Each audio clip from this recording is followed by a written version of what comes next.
कहे कि बाबा पंगत नहीं होगा, इसलिए कि यहाँ बसिया चलता है, ताजा नहीं चलता है। इतना सुन के साधु बाबा चल दी। गांव के औरत सभी दोनों के बात को सुन रही थी। फौरन इसके सास को जाके कह दिया, तुम्हारी बहू कितना बदचलन है, तुम्हारी पुतोहू कितना बदमाश है। वो युवक साधु से क्या सब बात किया है? साधु से बात किया है कि मेरे ससुर का भी जन्म नहीं हुआ और मेरी सास 2 बरस की है, अब मेरा दूल्हा 12 बरस का। बताओ, जिसके ससुर का जन्म न हो तो बहू कहां से आ गई?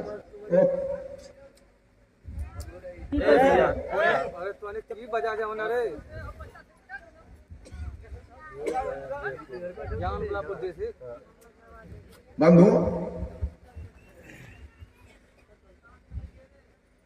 इसके सास को आग लगी बात सुनकर। तो 2-4 गो नौजवान को कहा कि बाबाजी कहाँ गया, उसको लाओ तो पकड़ के।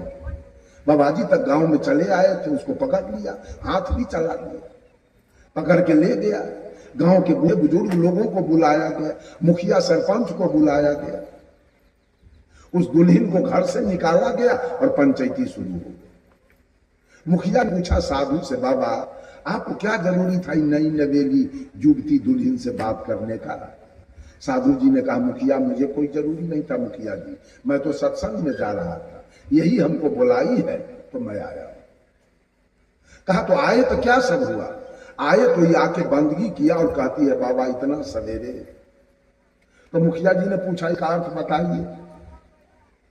साधु ने कहा, ये बात दुल्हन बोली है, उससे पूछा जाए इसका अर्थ। तो मुखिया जी उससे पूछा, दुल्हन तुम जो बाबा को इतना सवेरे, इसका क्या मतलब? तो दुल्हन कहती है, मुखिया जी मेरे कहने का भाव था कि बाबा इतना कच्चा उम्र में साधु हो गया, इसलिए मैंने कह दिया इतना सवेरे। तो साधु जी ने जवाब दिया, कहीं सवेर में अबेर हो जाए, इसका क्या मतलब? तो दुल्हन का ये बात साधु बाबा बोले, उनसे पूछ लीजिए। साधु से पूछे, मुखिया जी आप जो कहे सवेर में अबेर, इसका क्या मतलब? साधु ने कहा, मुखिया जी शरीर की भी गारंटी नहीं, कब है और कब छूट जाएगा। तो हम चौथा पन में, तीसरा पन में भजन भक्ति करते, कहीं दूसरे पन में हमारा शरीर छूट गया तो हमारा भजन भक्ति कब होता? उस डर से, मृत्यु के भय से, अबेर के भय से सवेरे बचपन में ही अपना काम शुरू कर। कहा इस बात क्या हुआ? इसके बाद तो हम पूछे कि ससुर कहाँ है? कहीं दुल्हन कहती है जन्मे नहीं हुआ। मुखिया जी पूछे कि तुम्हारे ससुर का जन्म नहीं हुआ तो तू आई कहां से? तो दुल्हन कहती है मुखिया जी से, मुखिया जी मनुष्य का जन्म 2 बार होता है।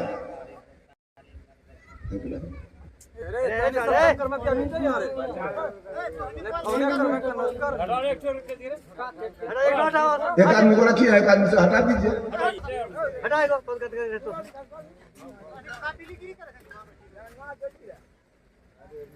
सुनना चाहिए।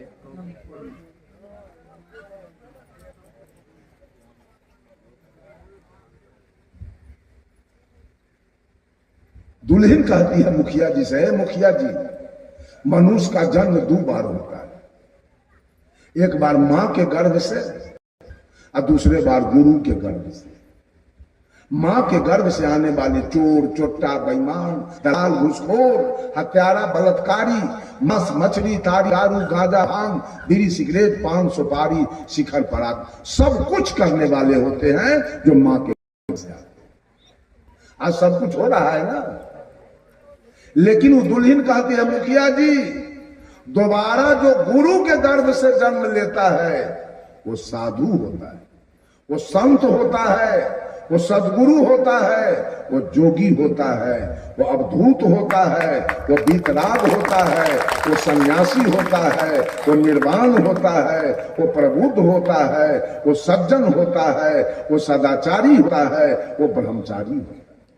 ऐ मुखिया जी ससुर की तरफ इशारा करती है, इन कुत्तों से पूछो आदमी में जन्म हुआ अभी तक? ये अभी तक मांस मछली खा रहा है। आप लोग बोलिए जो मांस मछली खाता है वो मानव है कि दानव? जो दूसरे का खून पिए, दूसरा का मांस खाए और हड्डी चावे, वो मानव है कि दानव? कहा पूछो इससे आदमी में जन्म हुआ अभी तक? सारे पंच का मुंह बंद कर दिया, कोई कुछ नहीं बोला। कहा पूछो इसको आदमी में जन्म हुआ, इसका आदमी वाला भोजन है?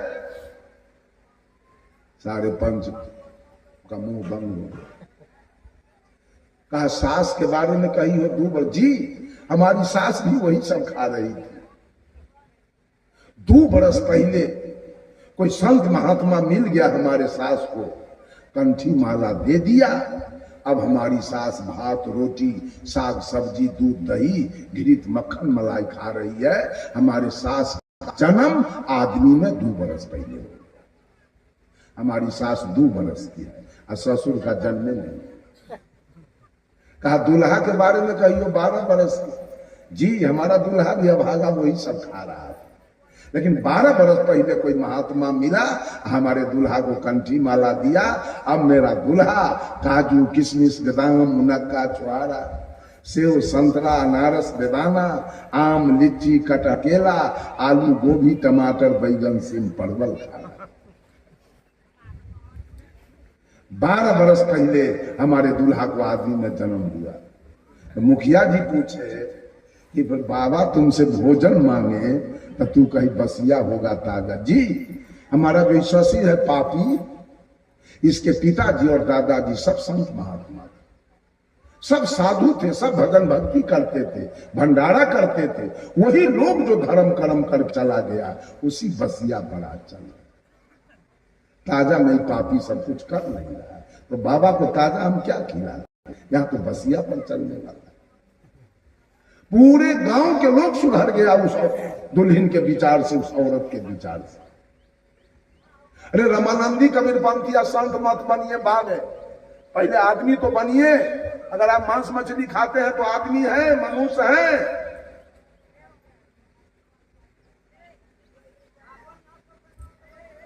अब इस बात का भी दुख होगा, लोगों को तो कहेगा कड़ा बात बोलते हैं। क्या बोले? बोले कि वो बरहम बाबा रहती ना, वो काली माई। अब खुश रहिएगा।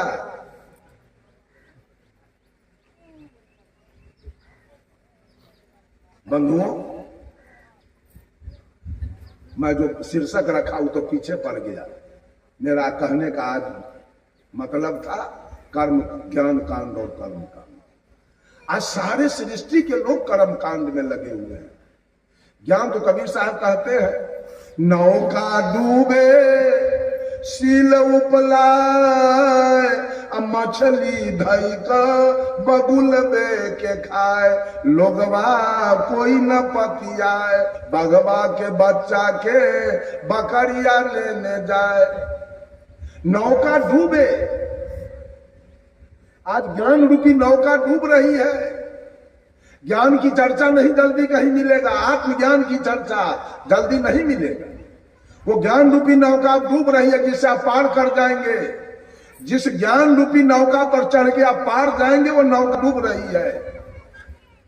सील उपाय ज्ञान रूपी लोहा का बोल्डर उपला रहा है पानी में।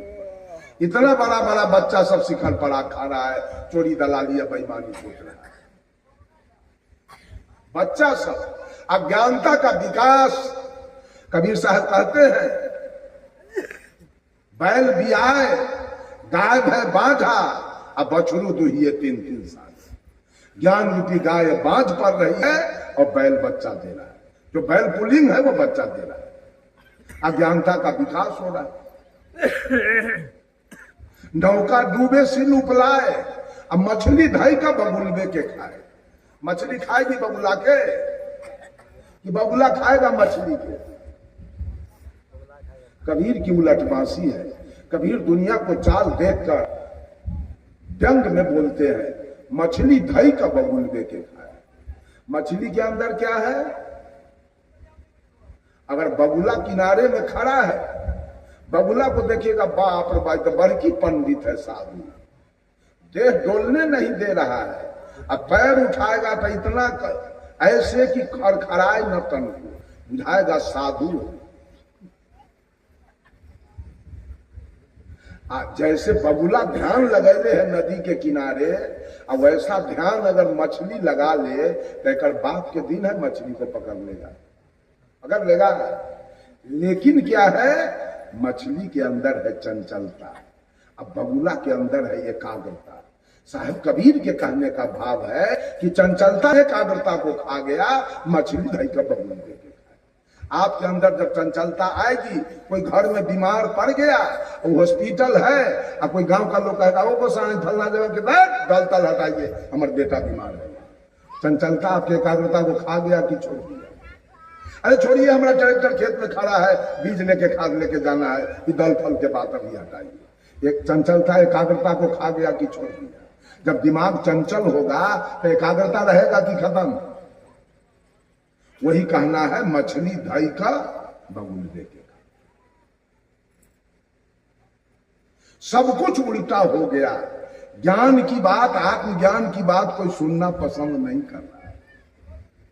अब बहुत लोग पसंद करने वाले हैं। अब इतना इतना बताइए, राजस्थान के 2-2, 3-3 आदमी के मैं जाता हूं जब एसी से, मैं कहा मैं नहीं जाऊंगा, स्लीपर से भी मैं नहीं जाऊंगा, जाऊंगा तो एसी से। एसी का टिकट 3-3 आदमी का आता है, आने जाने का 10-10 हजार रुपया तो टिकट में लग रहा है। अब उसको पसंद है, आपको फोकट में पसंद है हमारी बात। आप मिला के वक्ता को बोलवा के अब बोलवाते रहिए, गब्बाते रहिए, हमको क्या है।